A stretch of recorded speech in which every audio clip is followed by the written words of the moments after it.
For some time now, I've been looking at the custom ROMs community from the side, not being brave enough to try out anything. If you read online about it, you'll see that it's quite easy to brick your device if you're not carefully following the guide and assume something or anything in that sense. But it was always really a cool idea to me to put custom operating systems on your phone that the phone was originally not designed for, and also to prolong the lifespan of the device. Since if you have an old device at home, it is stuck with software from that time, so you kind of are stuck on. So if we're talking about Android, you're probably stuck on like Android 4 or some older unsupported version. So yeah, anyways, I was looking at LineageOS, GrapheneOS, Ubuntu Touch.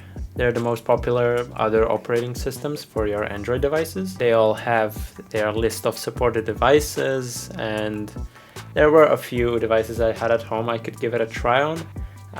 But recently I also learned about postmarketOS, which from my understanding, LineageOS and GrapheneOS are more focused towards being based on Android, while postmarketOS is more of it's more of just a standard Linux kernel and behaves like a normal desktop computer. And conveniently, on their website, where on their homepage they have a list of devices, and there's a filter for device manufacturers, and if you filter by ASUS, there is exactly one device that shows up, and it is this exact tablet that I have here. So after seeing that, I kind of decided, well, this tablet runs on Android 5, and I guess maybe the best way to try out installing custom ROMs, flashing, and all of that is to, well, give it a try on this old device. If it works, great. If I mess up something, the worst that can happen, I guess, is to break the device. So yeah, I gave it a try. And after carefully following the tutorial for many hours, I'd say it was quite a success. So TLDR for what I did to get here. This required me to install, to flash a custom bootloader on the device, to install a custom recovery, which is the TeamWin recovery project. From what I could tell online, that is quite a popular project. And after those two, which I think honestly are probably the most dangerous parts of the process, as if you mess up the bootloader is the first thing that loads. If you mess up the bootloader, you are kind of, probably will not be able to do anything, as if you mess up the first thing in the chain of getting to your operating system, you're kind of screwed. So yeah, after that went successfully. I first tried to download a pre-built image for this device with GNOME Mobile. So I didn't know up until then, but apparently GNOME, the desktop environment on many Linux distributions, had a mobile version that was kind of in the works. That failed, as for some reason it would just freeze a few seconds into the boot. After that fail, I decided to look a bit more online and found that SXMO, which is another desktop environment. I found a screenshot online of this device with that desktop environment, so I kind of assumed it would work. And indeed, it did work. After that, I made my own custom image with their tools, and just for the fun of it, there's a step where they ask you which desktop environment you want to pre-install. And I just selected GNOME, not really expecting it to work, as GNOME Mobile did not work, so why would desktop GNOME work? But to my surprise, GNOME actually worked fine. It booted up, and I could use it like a computer, except it was on a touchscreen, and I was initially very surprised by the ease of use, I'd say, of a desktop environment such as GNOME. So I ended up sticking to it.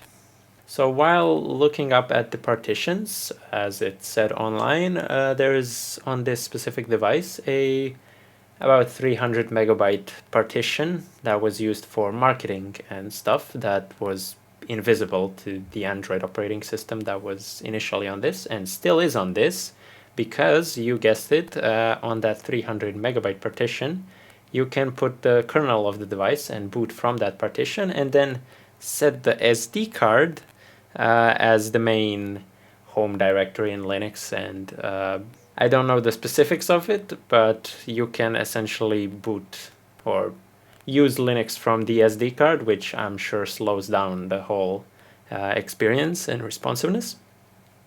But generally it is still quite okay. So let's talk a bit about some downsides to this. So of course, first of all, the port is not perfect. So some things do not work. Like for example, if you try to turn on the camera, you'll just get no camera found.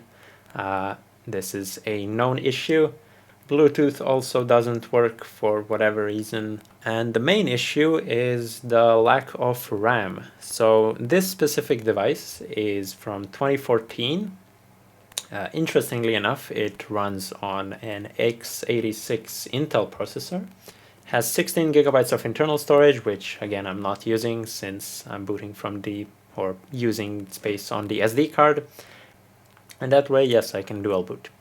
So when it comes to RAM, you get a single gigabyte of RAM, which was, I'd say, common for 2014. But nowadays, if you try to do anything, quite literally, it is not enough RAM. Of course, it depends on if you use a more heavy desktop environment, then you'll have less RAM for other things. In my case, I can do the most basic web browsing you can do. For example, I have Firefox installed, and you can open up Firefox, maybe go to a lightweight site. I've tried opening up youtube.com, and indeed the device froze due to a lack of RAM. But yeah, you can do, I don't know, you can open up some very lightweight website. I've done some basic compilation. I always really like to compile my own apps that I've made over the years and test them out on various devices. So I have GCC, CMake, and all of those stuff. I've compiled a few of my games, tested them out. It works okay. It's nothing special. But then again, my apps are not very resource heavy. So yeah. One also very nice thing about this is Wi-Fi works. Otherwise I would have many more problems. But yeah, Wi-Fi works, which means I can do an SSH from my desktop computer into this device, like a regular Linux computer, and just install things that way. That way I can log out on the tablet, so I have more RAM for anything. And that way I also have a keyboard and mouse. Speaking of which, this tablet has some I/O, so we have a micro USB and we have a headphone jack. Both of these work. The USB port either for charging or for connecting external devices. So I have one of these. Not sure you can see it. So I have one of these. That is a micro USB to USB-A adapter, and by connecting it to the device, you can get full keyboard and mouse support, which means you can essentially use it like a regular desktop, which is, in my opinion, really cool. I kind of have this vision of the future where you don't need a laptop and you can just bring your phone over to wherever you need to go. And anything that you can do on a phone, you can do on a phone. But if you would like to, I don't know, write a Word document or do some more intense web browsing, you can just connect your mobile device with your USB-C to a monitor and a keyboard, and then you can literally just use it like a desktop with all of the files that you have on your phone, which would in that case be pretty much everything. I know there are some things like Samsung DeX, but I don't consider that to be the full desktop experience that you get with a laptop or a desktop computer. There are just some apps that you can only get on desktop devices. that you cannot get on a mobile phone. So for example, I don't know, you might have Blender installed on your phone for whatever reason, and you can just connect it to a monitor and use Blender that way. Blender is not touch friendly or anything, but I think it would be really cool if all of your apps were on a single device and you can just connect it and use it like that. Not saying again that phones are super powerful, but over the years I'd say they are quite powerful compared to laptops. So yeah, I don't know, that's just my kind of vision of it would be cool to have something like that, and then maybe you can go into a, I don't know, a library or a cafe or something, and they have these monitors around. You can just connect, do what you have to do, disconnect, go on with your life. That's it. So all in all, I'd say this was a pretty fun project. It was quite stressful. I'd say I've learned a lot from it. And I think it would really be cool to get into this sort of porting work. Like, for example, this tablet, yes, okay, it's from 2014. But I would really love to see, for example, I have a Samsung tablet here. I'd really love to see what could be done on a device that has more performance than a device from 12 years ago. Maybe also an interesting project for the future with this specific tablet. From what I've read online, the specific CPU chipset that it has supports up to 4 gigabytes of RAM. So technically, it may be possible to just open this up and somehow install more RAM or something. That is just an idea. I have no idea how would I go about doing that. But yeah, that is mostly it from me. I hope you found this video somewhat interesting. Can definitely say it is not as difficult as I initially thought it would be. Of course, this very much depends on what kind of tutorial you get. Each device is different. And how much love from the community the device gets.